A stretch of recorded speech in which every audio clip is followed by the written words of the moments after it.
Okay, we are recording. Good, good. If it's for any reason, I'm just going to check that's happening. Yes, yeah, so we are recording. So that's you great. have disappeared, you and the We've all disappeared? No, now everything is all right. Okay, so, great. Yeah, so first of everything, thank you very much, Danny, again, for being willing to give this very important topic, teaching grammar for all the right reasons, for the right reasons. So a very important, exciting topic, and now the stage is yours. Thank you very much. So thank you very, very much for coming. My name's Danny. As you know, I'm a teacher and teacher trainer working in London at a centre called International House London. And I also teach on a master's programme at King's College London, the university. So thank you so much for coming and giving up your free time. And I hope I can give you lots of ideas. The lady who asked a question earlier, I think I will be able to give some techniques. And I can talk about games and personal stories. I hadn't planned to talk about either, but I can certainly do so towards the end of this presentation, this workshop. But the slides you have already shared are really interesting and very relevant. Lovely, good. I can send you some more if we think of some ideas. If people have questions during the presentation, please feel free to come forward close to the camera and ask a question. I'm very happy to pause.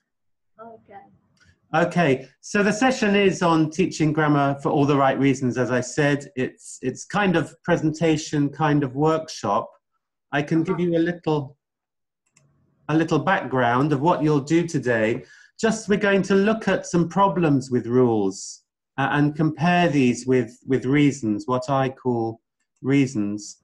And we will look at how students can uncover reasons. So we're getting students to make their own discoveries.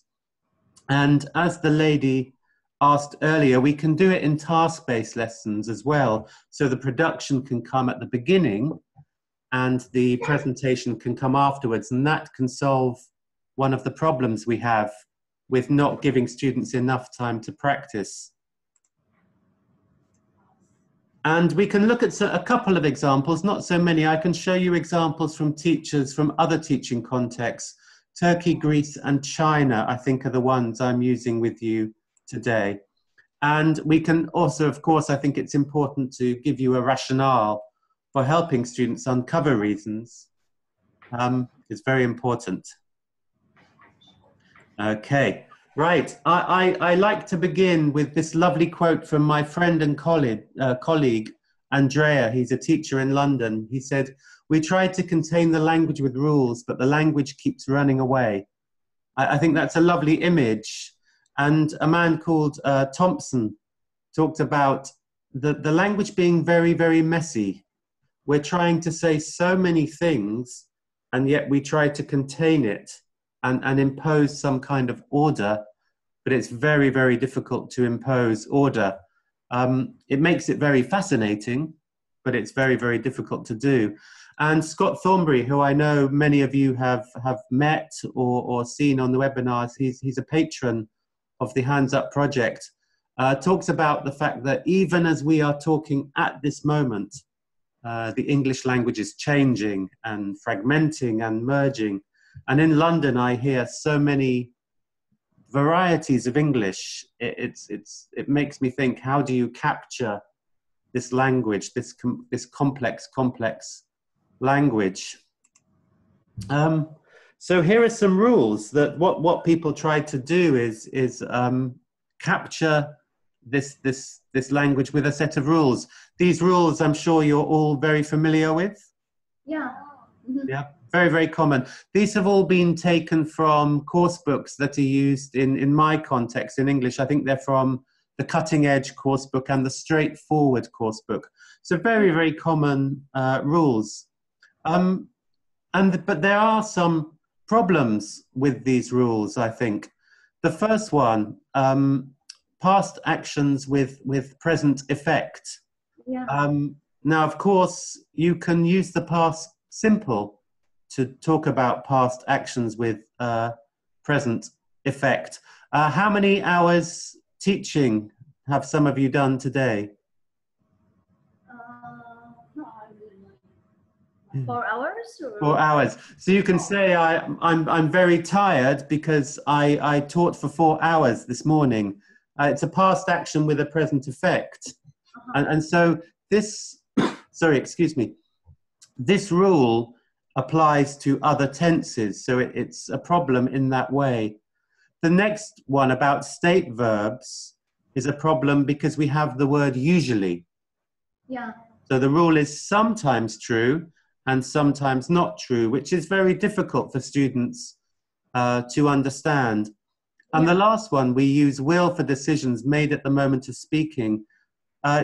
This is not 100% true either. You could argue perhaps it's not true. It's not a very good rule. So we have all these rules in the published materials, in the grammar books, that are slightly problematic because English has changed, because they were maybe based on writing rather than speaking.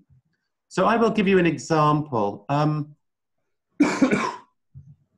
Okay, what do you think? Do you think this is a good sentence or not so good? According to rules, it is not. Yeah, No, it's not good. It's not accurate. We can't say this. And absolutely, according to the rule, we certainly can't say it. And this is the rule. I took this rule from Martin Parrott's excellent book. So state verbs are used in the simple form, and we do not use them in progressive form. It's a very, very clear rule here. And so here the rule and the sentence are connected perfectly. But Diana Larson Freeman, she is an American academic and teacher and lecturer. She believes that every rule, there is a reason behind every rule. So she says that when we see something as fixed and permanent and it doesn't change, we do not use a progressive form. It's not the meaning we want to express. So here, the reason and the rule are connected.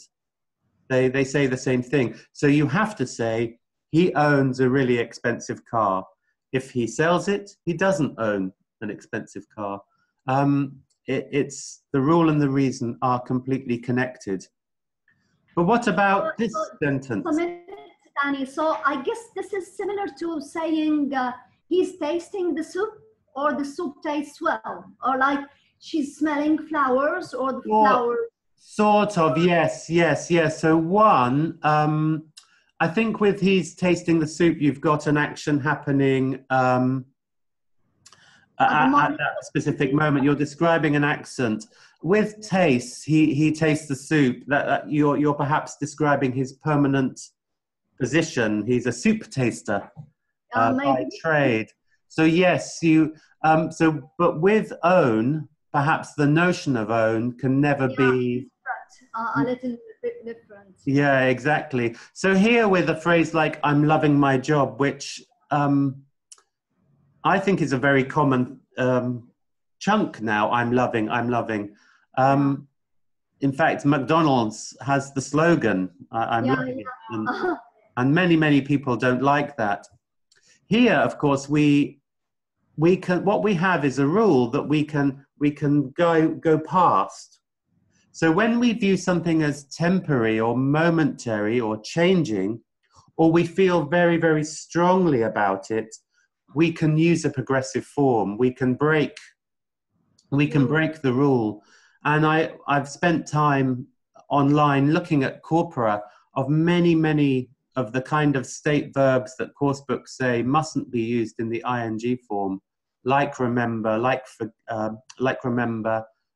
understand. And we see them many times being used in this way, temporary, momentary, or changing. So Diana Larson Freeman says this is the reason behind the rule. This is one kind of reason. But I think we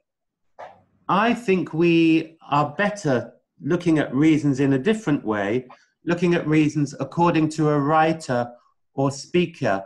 So I'm going to show you it's part of a conversation I had with somebody.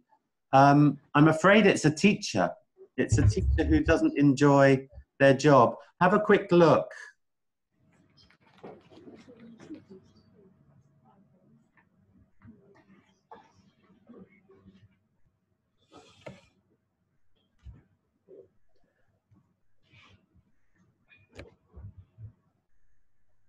And you can see that the speaker has used a state verb with ing. Yeah. And what I like to do is ask my students why. So it takes some training, and that's what we'll have the chance to do. Why is the writer or why is the speaker using the present progressive or the present continuous, depending on your terminology? And I'll show you some examples from students in a moment. But here, the reason is because the writer sees the situation as unusual. It isn't normally this way. So they're loving their job there at the moment. So at the moment gives you some clue, so you can carry on using the keyword technique. But if you notice, the other examples all have the same meaning. Usually, everybody is doing something separate. Nobody is working together to make a change. And here, usually somebody is saying, "Ah, this was my idea. Thank you, everybody." Nobody is trying to do that anymore. Everybody is working together. So here, the rule can be bypassed, or it can be broken, because the writer, the speaker, has another meaning. I'll show you another example here. This is from a beginning of a story. It's a lady, a Nigerian American lady beginning a story. And the writer is using past continuous here. Do you want to turn to your partner for a moment? Why is the writer using the past continuous? If you turn to somebody sitting next to you, can you work out the reason? So she's using the past continuous as a background of the story. I was working. Emphasize the continuity of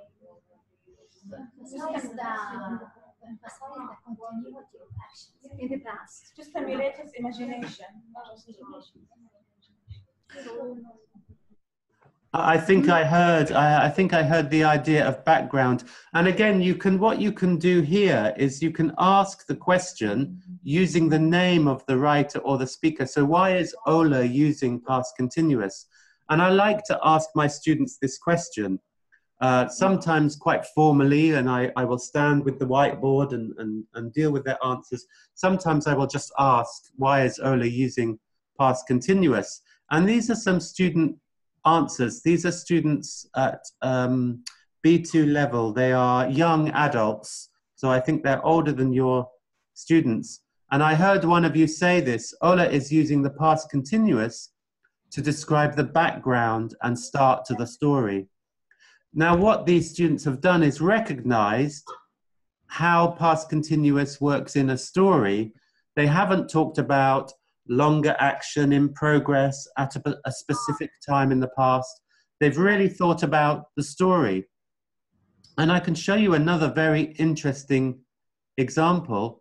Ola is showing her friend that she tells a story. So going back to the teacher who asked the question about using stories or using personal stories, what you can do, if a student tells a story, you can ask them why they are using a particular tense, like past simple, like past continuous. So they tell you their reasons. But this is the other way around. We take a story and we look at the reasons inside it. So Danny, a question here. Now, when the teachers are exposed to a grammatical rule for the first time, do you advise stressing the function or the rule that are introduced in the book? I'll probably be better able to answer the question at the end of the workshop, because that's the trouble. When we're with teachers, we know the rules, so it's very easy to try to talk about them. What I'm suggesting is we try to get students to work out the reason, and then we can compare with the rule, perhaps, and see if they are the same. I'll give you an example in the next activity. I'm going to show you a restaurant review that was written in London. I just have to leave PowerPoint for a moment.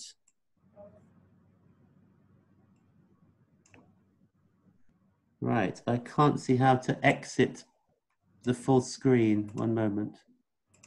Ah, here we go, yes. Okay, can everybody see the restaurant review? Yes, yes. Okay, this is, it's a restaurant called Hiba, a Palestinian Lebanese restaurant. I would like you to imagine if you came to London, perhaps with the Hands Up Project or I did. With Nick Bilborough invites you. I would like you to read the review. Would you like to eat at this restaurant? So just take a moment to read and then discuss very quickly with your partner. Because it is so. Rita, have you been there? No, but he brought the food to Westminster University. That's right, yes. But I remember that it was all the stuff was very nice. Was it very authentic? Yeah. It was, yes, yeah. Do people need time to read it, Rita? So do you need time, or I can read it because the handwriting is so small? Can I make it bigger? I often take friends and family to this restaurant, Palestinian Lebanese restaurant, and I have lost count of how many times I've been there. Hiba means beautiful surprise, and the owners have succeeded in creating an initiative, an intimate and friendly atmosphere where you almost feel as though you are dining in someone's home. You can also watch the food being prepared just a few feet away from your table. Along with the smells, colors, and flavors, this really makes you feel like you are on holiday. Wow, I like what that a one. review. I'm not sure. She said it's a poem. Not a review. Yeah. Yeah, it is a very nice review. So should I continue reading? Well, I could say the next bit. So the next bit says, I always have the sharing meze and hiba salad to start. These come in an amazing mix of flavors. So this sentence, these come with an amazing mixture of flavors. We will explore in a moment. Textures and colors, and it's beautifully presented too. I think I've tried all the main dishes on the menu, which is lucky, as it's always difficult to choose what to have. This will be difficult, so you may have to correct me. On my last visit, I went for the kofta meshwi. Yes, nice. And fattoush. Yeah. Which was unbelievable. I'm loving that. Okay. And it is a balanced meal containing vegetables and proteins. Right, so yes, yeah. So I'm loving that. This is the reason I'm not rude. Right. It is a very, very... So what I do is I take some sentences from the review. So students read it and they discuss if they would like to go or not go. I use this text with my students because they are living in London, and I think it's nice that they go and try different foods and meet people from different cultures while they're here.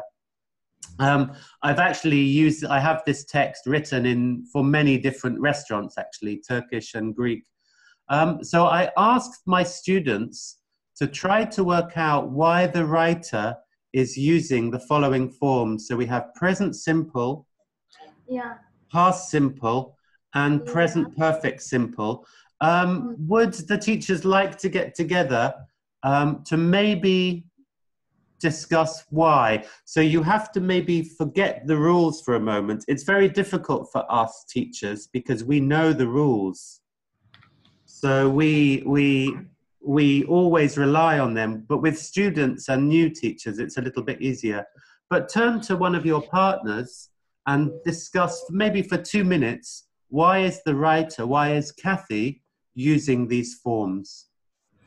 Okay, have a little discussion. Or would you prefer to see the answers?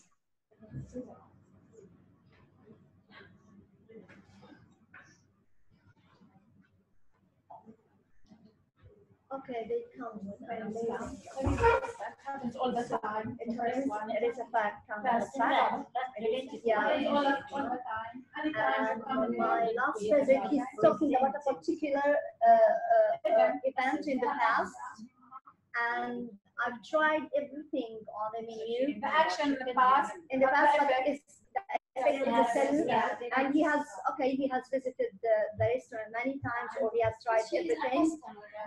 He is a customer, so he may come again and again and again. So. And in the first sentence, she wants to get the image of a situation. An image of a situation. Impressive. Will you use the present simple? Simple. Yeah. These come with To give us amazing to put us in the mix of background, flavors. to imagine the smell. Yummy. It's not hard. So answers vary from Yes. this is a fact, or he wants to Something taken for granted, not a fact, maybe. or something taken for granted that it. Ah, that one there, the person who said something taken for granted, I think is a fantastic reason. Because it sounds almost like an advertisement for the restaurant. So you will go and it will be like this. So I think you take it for granted is a very, very good answer. Okay, what about taking us to that restaurant and give you the right answer? I didn't catch that. Suzanne says now that we want to go and try the restaurant, and then we can come up with accurate answers. Then you can see, yes, because of course it could be this could be a review written by the restaurant owner. So these are some. What I'm going to show you is the rules.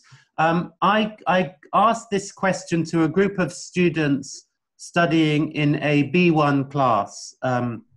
They were a mix of nationalities, Turkish, Korean, students from, I think, Saudi Arabia, China, Italy, and Spain, and parts of Latin America.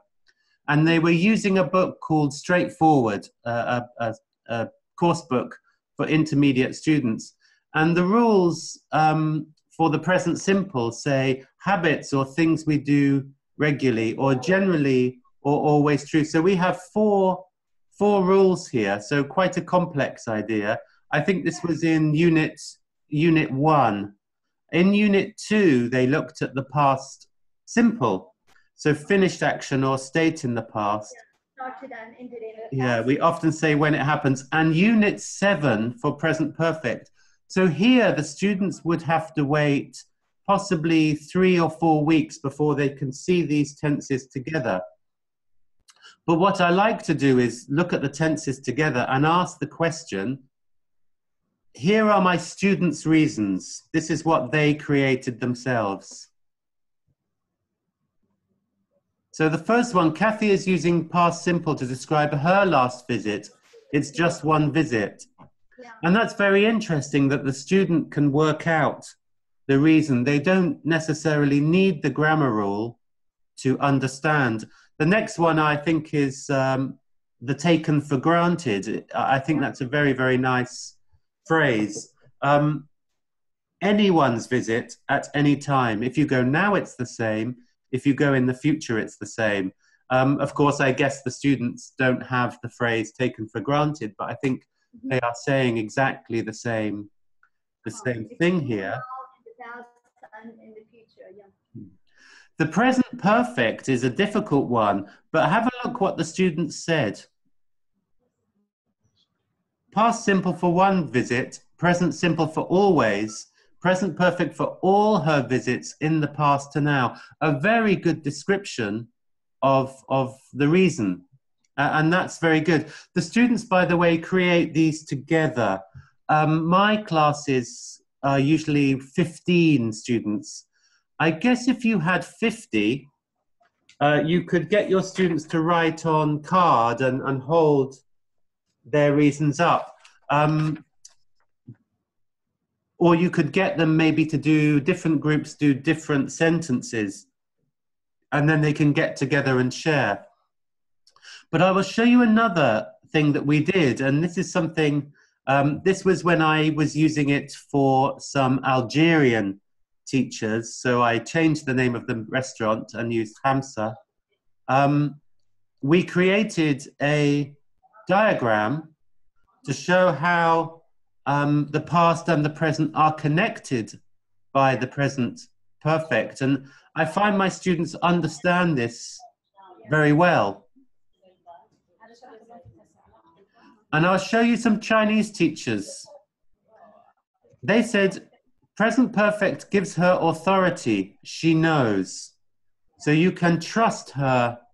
You can trust her review. And when we use the present perfect, we often use it to show that we are experts. I have been teaching for 25 years. That's present perfect continuous, of course. Or I have written 3 articles. We show our skills, our authority, our abilities through the present perfect. And the reviewer notice here the language is incorrect. The reviewers show you he know the restaurant. This is because the students write the reasons. And so I will, of course, correct. Yeah. I will correct the problems later on. But I like to keep the reasons as the students gave me the reasons, so teachers can see what student reasons look like. Mm-hmm. So I feel from these reasons, the students have really understood the grammar in the context and why the writer, Kathy, is using the grammar. And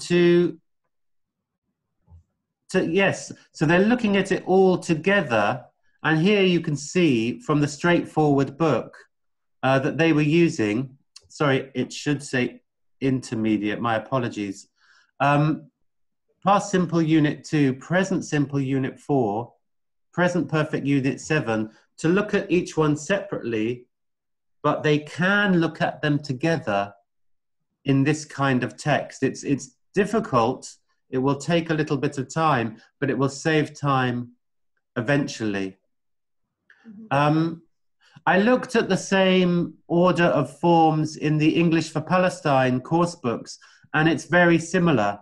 The present simple coming in book 4B, past simple in 5B, present perfect in 7A. So you could maybe use the text here as a revision activity, or maybe here to really push your students beyond maybe making the text a little smaller, or that kind of text. So again, the technique of looking at reasons enables a teacher to look at many forms together rather than a form alone.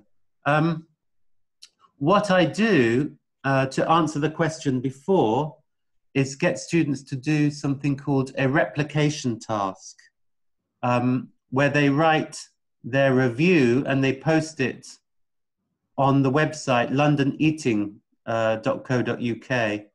And this is the kind of writing we get. I'll only read a little bit. This is a Turkish student. I came here with my Turkish friends who has been living in London for 7 years. They told me that it is the most tasty and suitable place for us. If you're wondering Turkish foods, or you are a Turkish, You should visit here for tasting very kind of Turkish food. It's nice. They use present perfect continuous here. And later, I liked the decor and tall wooden tables. They used the past simple very, very well. This was homework, so they took a long time to do it, but very, very nice mix of tenses. So that would be the way of looking at it through a text, and we can have a practice later on with some text from the English for Palestine. Does anybody have a question at the moment? Just a question now. There are always a debate between the use of present perfect and present perfect continuous. Yes. And so you can't tell the difference between them.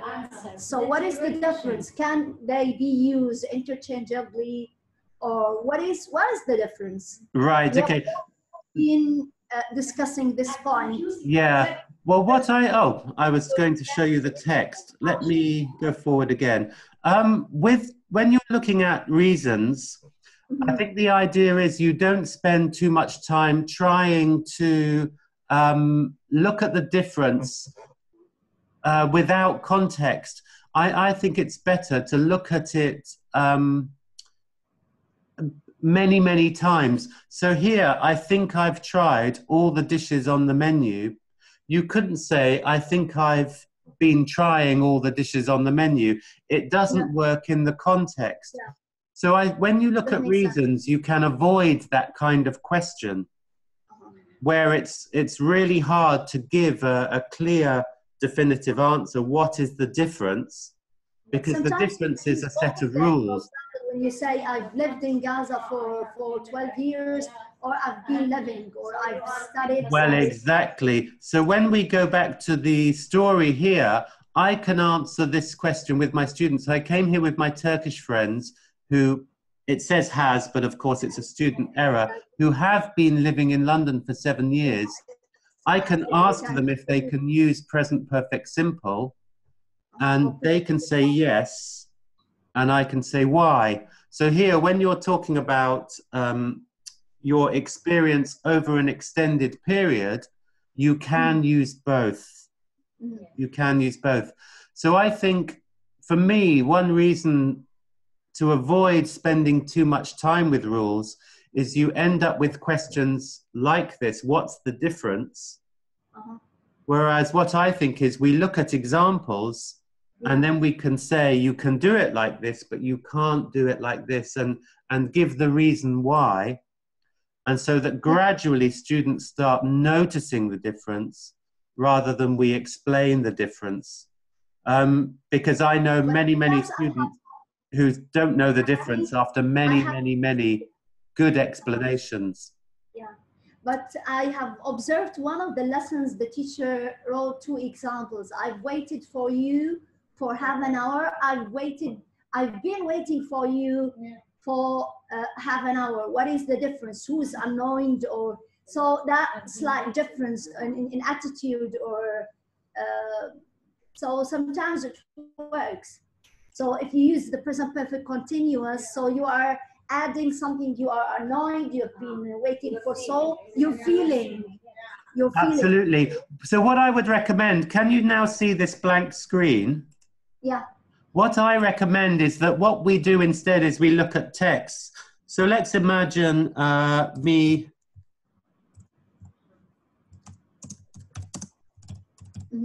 Me and my wife. Okay. She's in Spain at the moment working. So let's say we arranged to meet.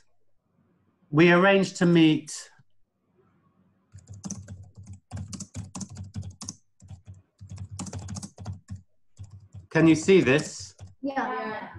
We arranged to meet outside the restaurant at 7. Yeah. She arrived. What do you think? 8? Oh. 8. Yeah, let's go 7:30 because I think your example was half an hour. Yeah. I guess women need more time to dress up and get prepared. Right, okay. Shall I change it? So I'll change it. I'll make it more I arrived. So I'll make it more, we won't have the gender stereotype. So she says, where have you been? How is she feeling? Oh. So of course I'm very... Sorry, yes. Yes, okay, we've changed. I was getting ready. What does my wife say? She may say, I've been waiting for 30 minutes. I've been waiting. Yeah. Now, what I suggest here is that what we do with our students is we give short text like this and then ask the question, why is my wife using present perfect continuous? And I hope my students say, because she's annoyed. Yeah. So behind the lines, you feel that she's not happy waiting for you. Exactly. Yeah. I think that in the literature, writers use that present perfect continuous for literary purposes, and his wife used it for exaggerating the situation. Yeah, to indicate that she's not happy waiting. Exactly. So what I would recommend is I would maybe show my students this text and say, oh, what happened? Or maybe the students can guess the sentence perhaps. Because so you could say, okay, what do you think the wife will say? So the students predict the story perhaps. And then I recommend you say after I then say why.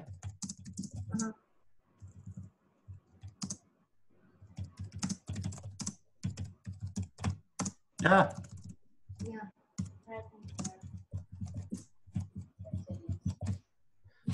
So I will ask this question, why is my wife? And as you said, perhaps it's because, well, she's annoyed.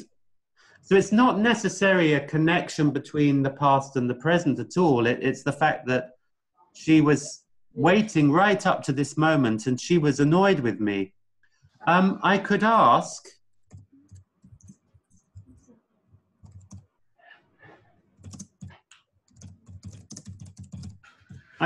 this question. What do you think? Yes or no? Yes, why not? No. Can I use a present perfect simple? No. If she's not that annoyed, maybe she found a friend there in the restaurant and she spent good time waiting. Yeah. So she said, I have waited for the smile. So the attitude, well, actually, in a way, I feel that she'd probably use past simple. Oh, I waited for half an hour, but it's okay. My friend was there, or it's okay. They gave me some olives, or something, or something like. Or they gave me a table. So I feel perhaps it doesn't really work here very well. So what I recommend is, rather than spending time saying what is the difference, is to just show differences and ask why they are happening. And that way, students don't have to separate all these different ideas, abstract ideas. They just get lots and lots of examples. And I think it would be quite fun to do this activity. I might try it next week. They have to guess the story. Something personal, authentic, original. Yes, yeah. So with you, it could be friends. Yeah. I mean, of course, this is not authentic because I'm never late. I hate being late. I'm one of those people. So you don't spend 30 minutes getting prepared. Oh no, I spend 1 minute getting prepared. I don't. Well, I got prepared for you. I'm wearing a nice shirt, but yes. Okay. Yeah. So that's how I recommend it. So you look at examples of language, and you ask students to think about why they are happening, and gradually they will come up with a new understanding. And the new understanding can go with the rules, or it can go against the rules. We'll see. I'll give you another example. I used this lesson recently with some younger, well, they were sort of 16, 17. I never teach under 16s. We don't have them. So they were 16 and 17 and up to perhaps the age of 21. They're a very, very mixed group of some studying because they want to go to university and some because they want to get jobs. So I asked the students, what do you think, why is the shark in the swimming pool? And I get the students to answer. What do you think? Why is the shark in the swimming pool? It's a hotel swimming pool, by the way. Why do you think it's in the pool? Someone has brought it. Is it real shark or plastic? Well, yes, okay. So maybe it's a plastic shark. Someone has brought it. Someone bought it, carried? Yeah. Maybe that hotel has a theme of the marine, water, ocean, and so on. Did I hear someone say it's an ocean-themed hotel? Yeah. They must have a sign on the swimming pool, though. Maybe it is the theme of the whole hotel. Possibly. Here are the student answers. So they said maybe the shark is tourist site. I think one of you said, is possible a guest put it in the swimming pool? That's a very unusual guest, I think. And the last one, the sea is near. Maybe it jumped from the sea. So here you give the students a picture and you get them discussing it. So going back to the teacher who asked me earlier this morning about getting students to communicate, excuse me, here we are beginning with a communicative activity. The students, obviously, their grammar is quite good, actually, but of course what I do is I correct the grammar. So maybe the shark is a tourist attraction. Maybe a guest put it in there, or I could give them here a modal verb. A guest could have put it there, or maybe it jumped from the sea. Now, when they finish, I ask the students again, why are we using could have, put, for example, or why are we using this word? So rather than teach the word before, I do the communication and then ask for the reasons. And here are the students' reasons. It's possible for now, but not sure. So here we have, maybe the shark is a tourist attraction. It's possible for now, but not sure. It's a very, very good answer. They understand. It's the past, but not sure. Maybe yes, maybe no. We guess the past, but we don't know exactly the past. So here students are showing me that they understand the grammar they are using. And so you can take the communication first. So rather than teach many, many modals of speculation, past and present before, I just discover which ones they are using, give them better examples, and then I ask the question.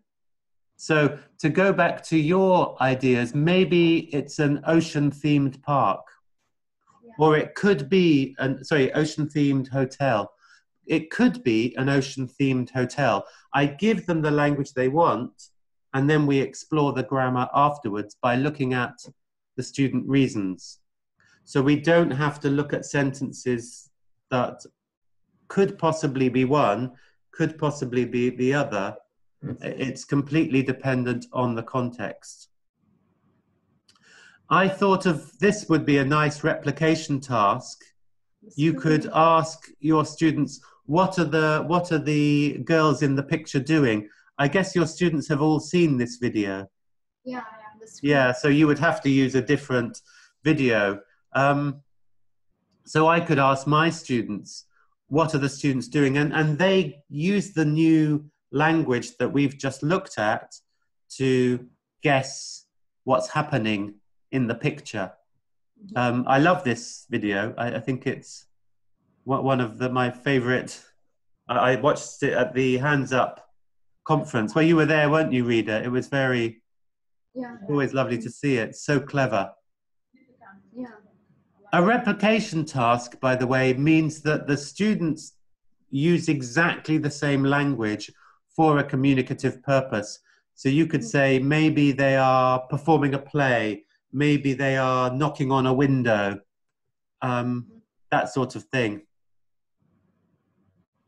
Okay. Are there any questions after that moment? So do you suggest that the replication task should go at the end of the lesson as part of the production? Well, a replication task tends to come at the end of the lesson because you have replicated a previous part of the lesson. So here, for example, you have the communication at the beginning. Yes, or the context. And the end. So this solves your problem that there is no time for communication. We do the communication at the beginning.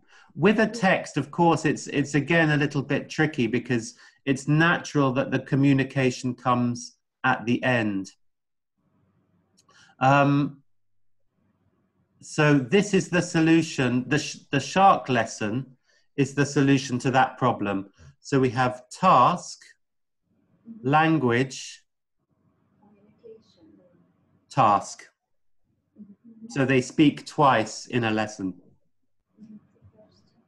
If you want to use it with a text, then make the text very, very short and easy to understand, like this one, for example. And that would solve that problem a little bit. But I think when you are teaching language, it's always harder to get to a communicative activity. So my recommendation is try communication at the beginning, give some guidance, some help, and then repeat the communication at the end. So the idea is they will use the language better the second time, or they will be more confident the second time. But replication tasks, yes, they follow something else, yes. I will show you some examples from around the world. This is a guy called Kadish. He's a Turkish teacher. He was teaching students from, I'm not sure, the Speak Out textbook. You can see here a very, very short text. And he asked the question to his students, why is Javier using will, not going to? I apologize, I've forgotten a question mark. Why is Javier using will, not going to? Any ideas? Go and plan something. When put decision decided.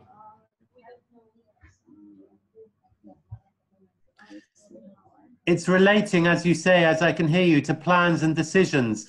And this is the student suggestion. There is no plan or arrangement when he make a decision. So he will behave according to his mood. That's right, exactly, yes. I think it's very, very related to mood. In a way, I think he has made a decision. His decision is no decision. I think that's his character. He's very cool. Javier is very cool. But that's quite nice. So this is Kadish. His students, he trained them over the course of one term to create reasons. And it's nice. I think I have it. One of his students said, the reasons are not boring. They said the rules are boring, the reasons are not boring, which is very, very nice. This is from a teacher called Emma. Emma works in Barcelona in Spain. And she here was looking at present perfect continuous and present continuous. This is a text about chickpeas. Many people in Spain are eating, they don't eat chickpeas because a study said they will make you overweight. And scientists were very angry because they were saying, no, no, no, chocolate and cakes and sugar will make you overweight. So people eat bad breakfast in Spain, lots of sugar, they said. So again, I asked the question, why is the Emma asked, why is the writer using present perfect continuous and present continuous? Happened many times since many years ago, frustrated by that. So notice here, the student struggles to create a clear sentence describing the reason, but they understand the reason. And we see again, with present perfect continuous, the feeling of frustration. Yeah. And here it's an impact, terrible consequence. Yes. So it shows the sort of the mood of the continuous form, as we've seen through the lesson. Emma made it work. Now, I don't know how much translation you can use in your classes, but she will sometimes give them the English text and the Spanish text together when they do not when they do the reading. They can't see the Spanish when they're reading, but when they do the work with reasons, she lets them use the Spanish text, and she lets them write lets them write in Spanish. So here is a student example. Many times, desde muchos años atrás, that means since many years before, frustrated by this. An impact, consecuencia terrible consequence for the mundo actual is world today. So she can see they understand by doing reasons in their own language, which if you want time for communication, if they do the reasons in Arabic, that will maybe speed things up a little bit. So that's a possibility too.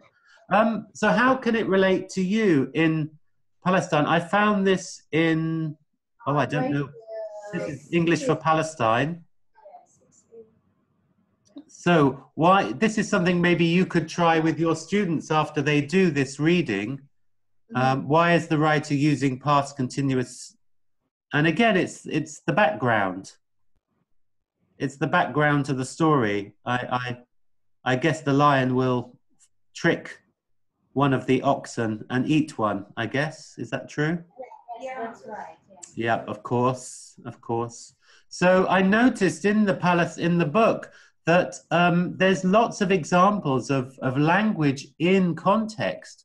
And so my suggestion would be that perhaps you use the readings for meaning, and then at the end, ask the question, why is mum using should? So what would you say would be the reason here when she says you shouldn't eat lots of fried food? She's giving advice.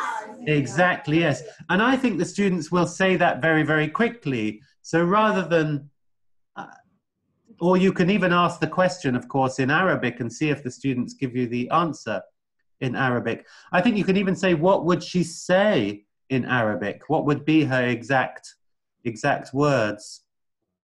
So again, it means that you can take away a longer presentation by using the text for meaning, and the text could be a picture, it could be a picture story like you see many times in English for Palestine, a website review as I showed you, short messages, short dialogues, like the one with my wife, which didn't happen, and this one. And you ask the question, why? And they will give you answers, not quickly at first, but with training, I find my students get faster and faster. So I have this idea here that this comes from Michael Lewis. He says the rule didn't come first and the language fitted the rule. The language came first. and the grammar describes it. So everything a speaker says can be examined and described. So my feeling is speaker first, reason second, rather than rule first, example second. And we will see, we learn many, many new things about language. I'll run through some why I think it's a good idea, and then we will have time, I hope, for questions. By looking at reasons, we explore what the speaker or writer does with the language to create a meaning.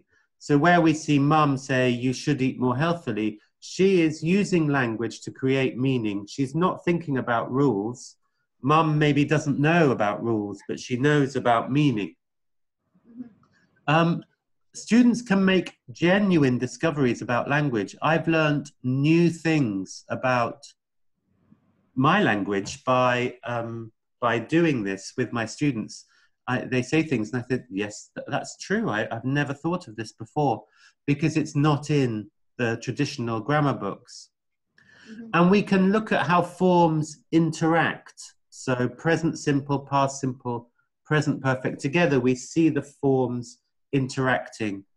And we don't have to create an example to fit the rule. I always remember this one from an Italian teacher I saw teaching. She said, the ice cream was eaten by me, was her example of the passive. So she has to invent a passive sentence. But if you look at reasons, you don't really have to do that so much. We can avoid saying sometimes. If we always look at examples, we avoid saying sometimes this is true, sometimes this is not true. A reason is always true, or always what we feel it is. Of course, we may have different opinions, and we don't have to simplify too much for our students. They can be as complex as they want. Many of you have the problem of different students with different levels. Is that right? Yeah. Yeah. So when you have this, you don't have to worry about your language. They will. You can check their understanding. So they can write the rules in Arabic, the reason in Arabic. Another student can write it in English. A student can write it English-Arabic. Students can work alone. They can work in groups, that sort of thing. So we don't have to try to simplify for everybody. We find out what different students think, and what they know, what they can guess. And we can avoid saying things that we know are untrue. So will is a decision made at the moment of speaking. Well, it's not necessarily that's the case. So when the student says, but what's the difference? We can say, well, here, this is the meaning. We can look at similarities, not exceptions. How all the examples today of the continuous, they all showed a notion of feeling, didn't they? I'm loving my job. I've been waiting for half an hour. There's always this notion of feeling involved with the continuous form. So we can look at the similarity. And we give learners some ownership of the language. Many students feel with rules that the rules belong to the experts, and they are not the experts. So I feel this way we can help our students with that. Students have told me they think it's more memorable. They can remember reasons very, very clearly. And some said they were more interesting and rules were boring. And I hear students say boring all the time, but at least I trust this one, because I remember learning French rules as a boy and thinking they were very, very boring. This is a Korean student who told me she studied grammar for many, many years, and she studied and learned all the rules. But she said she never thought about why. Why do I use this one, not this one? So she said she liked looking at reasons because it made her think about how she used the language, not how she studied the language. Okay, so I have reached the end. Please feel free to email me if you have questions, or if you want to share, if you try this technique with your students of guessing a reason, you can email me and show me the lesson. I would love to see how it goes. I have a website. I will put the slides and the text and the video of the recording on the website.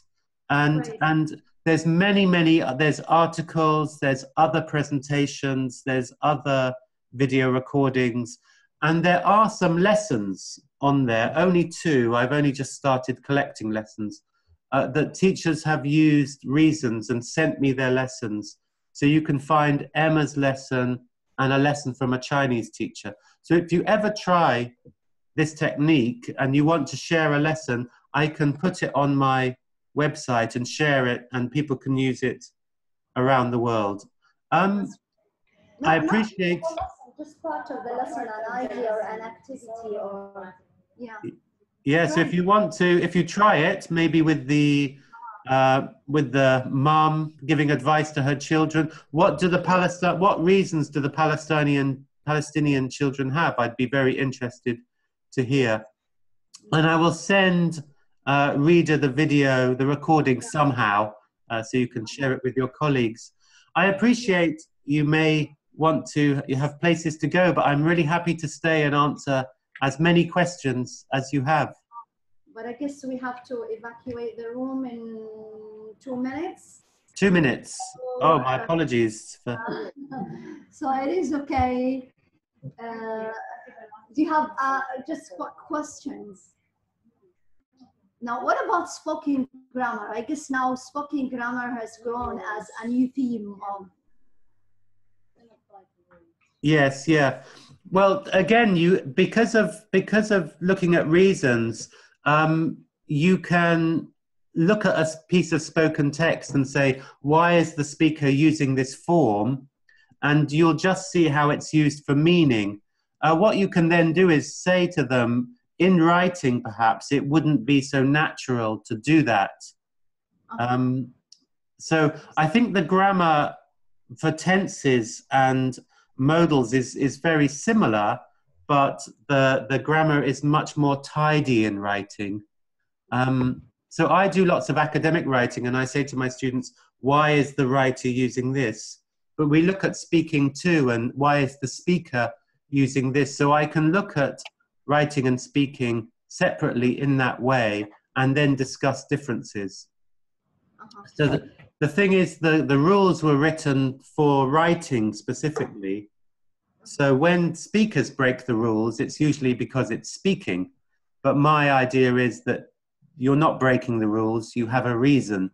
And understanding the reason means that we can pass the rule, we can ignore the rule. The rule doesn't help us so much. Though I think looking at rules and reasons together perhaps is the way forward. Maybe you can't replace one with another. And also, if you're doing exams, probably you have to learn some rules also. But it works very well for spoken language. Okay, so now just to say thank you very much, Danny, from everybody. That was a rich discussion and a very impressive session. Thank you very much. Thank you very much for coming, everybody. I hope you can use some of the ideas. And some parts of the lesson based on this presentation. Thank you very much. Thank you very much. And we hope you in other sessions in the future, maybe. If you will have me, I'd be very, very willing to do it. And as I said, thank you so much for coming. Thank you for giving up your afternoons. And as I said to Rita, me and my colleagues here in UK and around the world, we just have admiration for the work you do. We are always so impressed by your dedication. And bye, everybody. Have a lovely rest of Monday. Thank you so much, Rita. Thank you very much. I hope that was useful. And yeah, if you have any feedback, do let me know. I'd love to hear. I'd love to hear if feedback, positive or negative. Okay, thank you. We'll share it with everybody for other teachers who couldn't come to give benefits and share with ideas. I Thank you, hope it's Danny. useful. Thank you very much. Thank you Goodbye. very much. Okay. Have a lovely rest of the day. Thank you, and you too. Have a nice day. Yes, okay. Thank you very much. Oops. Right. Okay, I'm going to stop.